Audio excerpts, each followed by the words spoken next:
আমার একটা ছেলেরে আমি দীর্ঘ 4-5 বছর ধরে দেখতাম, প্রত্যেক মাহফিলে দেখছি হে সামনে বস, আমি বইলেই তারে নজরে পড়তো আমার। পরে একদিন আমি তারে ডাকছি, ডাইকে আমি বললাম তুমি কি করো? কয় হুজুর আমি ঘাস, মানে প্রতিদিন ঘাস কাটি, আর ঘাস কাইটা বিক্রি করি, যা পাই তা দিয়ে সংসার চালাই। তাই বললাম তুমি যে সব মাহফিলে আসো, আমি দেখলাম তোমারে। কয় হুজুরে যখনই আপনার কোনো পোস্টার দেখি, কয় আমি তখন এই ঘাস কাটার টাকার থেকে একটু একটু টাকা জমাই, কয়টা টাকা জমাইয়া গাড়ি ভাড়া মিলাইয়া রাখি, আপনার ওয়াজ শুনতে যাব। তাই বললাম যে মাশাআল্লাহ। তো আমি বললাম যে তো আর কিছু কইবানি?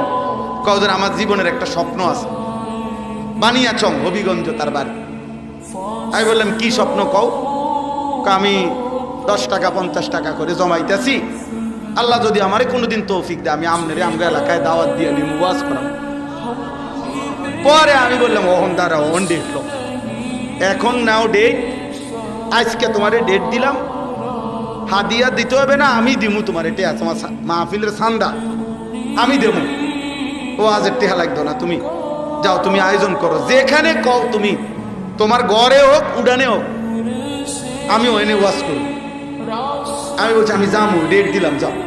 আশ্চর্য, বানিয়াচং আমি গত বছর এই ছেলেটা তার দাওয়াতে আমি গেছি মাহফিলে, গিয়া দেখলাম বানিয়াচং বাংলাদেশের সবচেয়ে বড় গ্রাম, এটা জানেন? বাংলাদেশের সবচেয়ে বড় গ্রামের নাম হলো এই বানিয়াচং হবিগঞ্জ, এক গ্রাম এক উপজেলা। হ্যাঁ হ্যাঁ, এটা গ্রাম একটাই, একটা উপজেলা, বুঝছেন না হুজুর? গিয়া দেখছি ওই গ্রামের মানে ওই উপজেলার সবচেয়ে বড় কলেজ হাই স্কুল মাঠ, যেটা বিশাল মাঠ, এই মাঠে এই ছেলে মাহফিল মানে আয়োজন করছে। আমি গিয়া দেখি একেবারে যদি কম হয় মানুষ 15-20 হাজার, স্টেজে যদি একেবারে না হয় হুজুর 300-400 হুজুর হইব। হুজুর খেলাফত মজলিসের যিনি কেন্দ্রীয় আমির, এই যে দেওয়াল ঘড়ি মার্কার যে খেলাফত মজলিস, উনি বসা পাশে, ওনার বাড়িতে বানিয়েছে বড় বড় হুজুর সব।